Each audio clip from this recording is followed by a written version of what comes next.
I was wiping the hood of a midnight black McLaren 720S when two cop cars rolled up like I just robbed the whole neighborhood. And the look on Officer Delgado's face? Confused as hell. I was calm mostly until I saw her. Karen, arms crossed, phone still in hand, whispering something to the dispatcher like she was in the final scene of a Law and Order episode. "You're gonna want to stick around for this," I told the officer, my voice steady but sharp. "It's about to get really awkward for her." Let me back up a sec. My name's Marcus Dean. I'm 34, ex-Navy, now running a high-end custom detailing shop in Atlanta. On the side, I flip rare cars. Not stolen, not sketchy, I do it by the book. I've worked hard for every dollar I've got, and I keep my business clean because I know the world's not always ready to see a black man behind the wheel of a $300,000 car without assuming something shady's going on. The McLaren? A 2019720S coupe, obsidian paint, buttersoft interior, and a custom carbon fiber spoiler that cost more than Karen's entire wardrobe.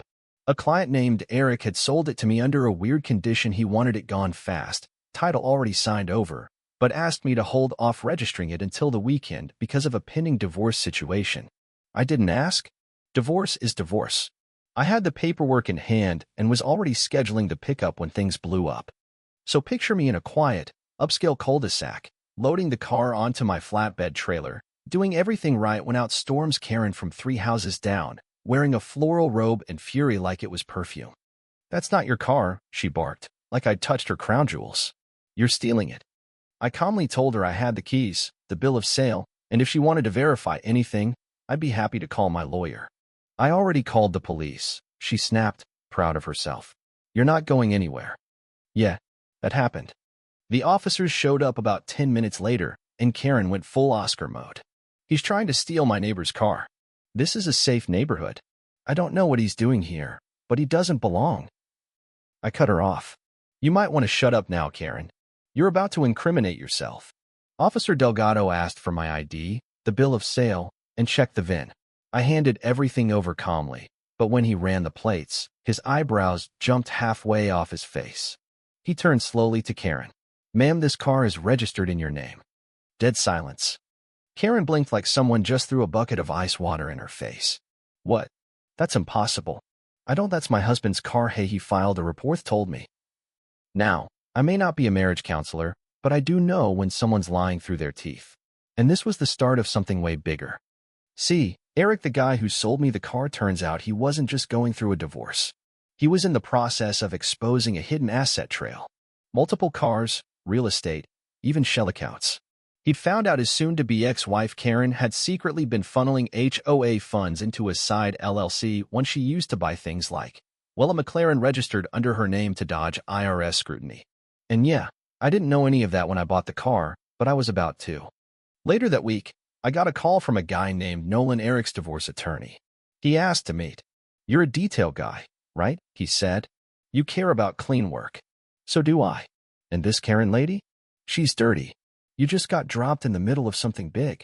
Turns out, Karen was the treasurer of the HOA, and under her watch, over $220,000 had gone missing across 5 years. Her husband caught on too late. She'd shifted the money into fake maintenance contracts, filtered through a shell company she controlled. The McLaren was just one of several big-ticket items bought under maintenance fleet acquisitions. That's how it ended up titled in her name. "You keep the car for now," Nolan told me. "We're about to bring her down." But here's where it got even messier.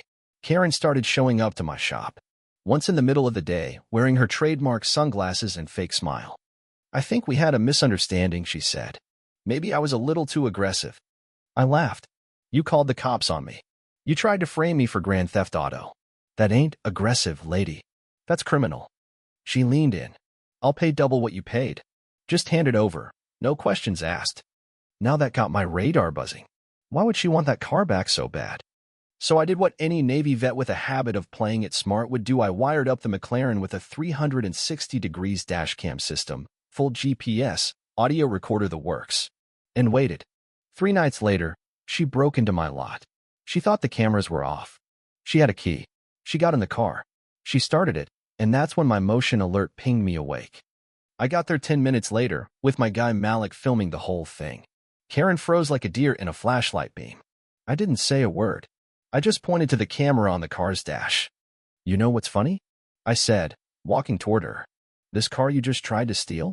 It's still in your name. You just committed felony auto theft on your own property. She tried to spin some nonsense. It's not theft if it's mine. But by the time the cops arrived, I already had her voice recorded saying she'd pay to cover up what the HOA doesn't need to know. Boom.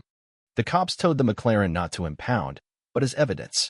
I gave up ownership voluntarily, handed over every text, recording, document, even the footage from that night. And a week later, Karen was booked. Embezzlement, fraud, falsified tax records, HOA abuse of power, attempted framing, and auto theft. She pled not guilty at first, claimed I coerced her. But once the footage hit Reddit and her HOA board caught wind of the stolen funds, they cut ties fast. Eric filed for full asset division, and I heard he won nearly everything. As for me, I got a thank you letter from the IRS and a new client base from across the country. Guess the black guy with the supercar became kind of a legend in car flipping circles. You want to know the kicker? The HOA tried to cover it all up. Said Karen had stepped down for health reasons. Then someone not saying who leaked the dashcam footage to the local news. It went viral overnight. Headline: HOA treasurer arrested for stealing from HOA and framing innocent black business owner. Her face? On every morning show. Her HOA disbanded. Her McLaren? Sold at auction to pay restitution. I didn't get to keep it, but honestly, I didn't need to. I got something better. Justice. On camera. With receipts. So next time someone calls 911 on you for existing while black and successful, remember you might be the one holding the key to their whole damn undoing. And Karen? She's got a new ride now. It's called a prison transport van.